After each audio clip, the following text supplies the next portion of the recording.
안녕하십니까. 오늘은 자외선에 대해서 말씀드리겠습니다. 자외선은 A, B, C가 있는데 파장이 긴 게 이제 A 쪽이고 파장이 짧은 게 이제 C입니다. 파장이 짧은 자외선 C는 대기권 밖에서 오존층에 걸려지기 때문에 지표면에 도달하는 양은 거의 없다고 합니다. 물론 이제 요즘은 환경 문제로 오존층이 파견돼서 자외선 C도 지구에 도달한다, 뭐 그런 문제가 있긴 하지만 일반적으로 자외선 A와 B가 지표면에 도달해서 우리 인체의 피부에 영향을 주는 것으로 알려져 있습니다.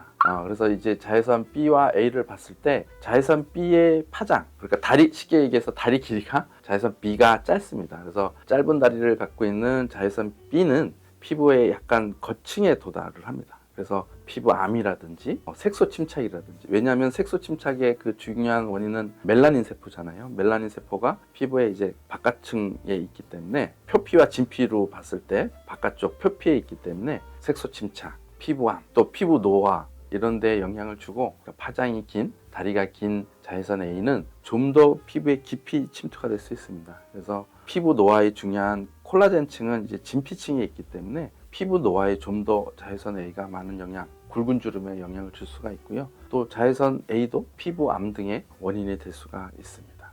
어려웠네.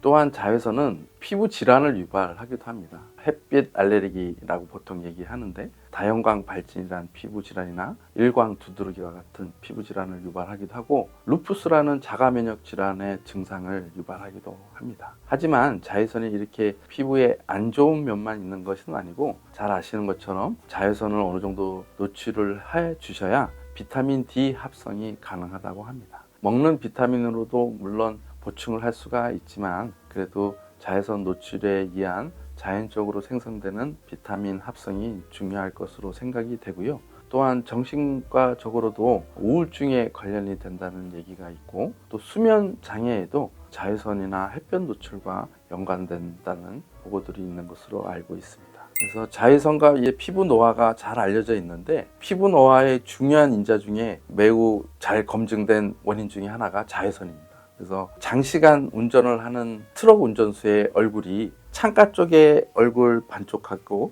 안쪽하고 이 피부 노화의 정도가 확연히 차이가 나는 그런 사진이 예전에 이렇게 보고된 적이 있었고, 일란성 쌍둥이 자매를 연구를 했는데, 한 사람은 야외 활동이 많았고 한 사람은 그렇지 않은 사람을 비교했을 때도 야외 활동이 많은 일란성 쌍둥이 자매에서 피부 노화가 많았다라는 이런 보고들이 있습니다. 그래서 왜 그러면 자외선이 이제 피부 노화에 영향을 주느냐, 그 기전을 봤을 때는 우리가 잘 아시는 그 진피층의 콜라겐, 그거의 합성이 자외선에 의해서 영향을 받을 수 있습니다. 콜라겐의 합성이 이제 잘 되고 풍부해야지 우리 피부가 이제 탱탱하고 주름이 덜 생기는데, 자외선 노출에 의해서 실험적으로 그런 콜라겐의 합성이 줄어든다, 이런 보고들이 잘 설명이 되고 있습니다.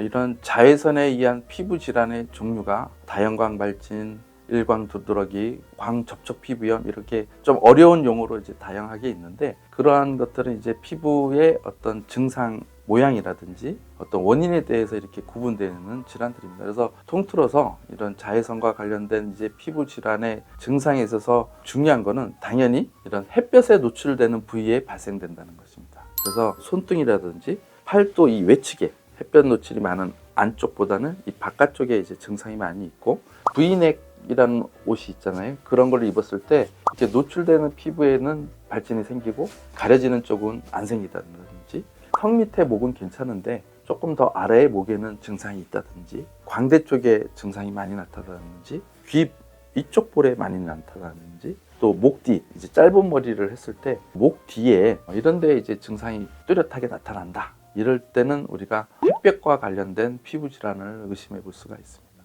그런데 이런 여름에 자외선 노출이 많으니까 여름에 심해지지 않을까, 이렇게 생각을 할 수 있는데, 오히려 겨울에는 이런 증상이 당연히 수그러들었다가 자외선 노출이 시작되는 봄철에 이런 증상이 두드러지게 나타납니다.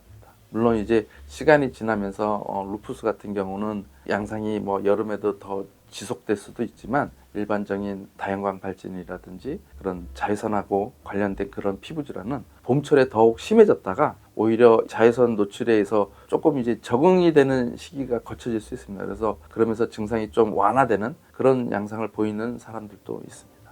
그래서 이런 자외선에 의한 피부 질환은 당연히 자외선의 노출을 피하는 것이 가장 중요합니다. 그래서 여름이나 봄철에 긴 옷을 입어서 또 모자를 써서 햇볕을 가리는 게 이제 제일 중요하고, 또 그렇지 않은 부위는 이제 선크림을 발라서 자외선을 노출을 피하는 게 이제 제일 기본적이고, 어떤 발진이나 어떤 피부 질환이 생겼을 때는 피부염에 준하는 스테로이드 연고를 바른다든지 염증을 가라앉히는 그런 치료를 할 수가 있고요.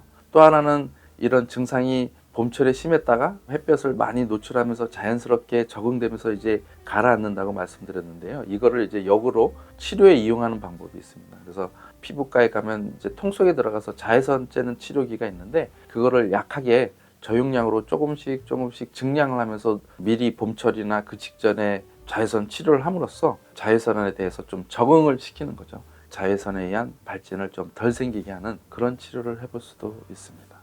근데 자외선에 예민하지 않았는데 갑자기 이제 자외선에 예민해지고 피부 발진이 생겼다면, 갑자기 생겼다면 약물에 대한 것도 검토를 해봐야 됩니다.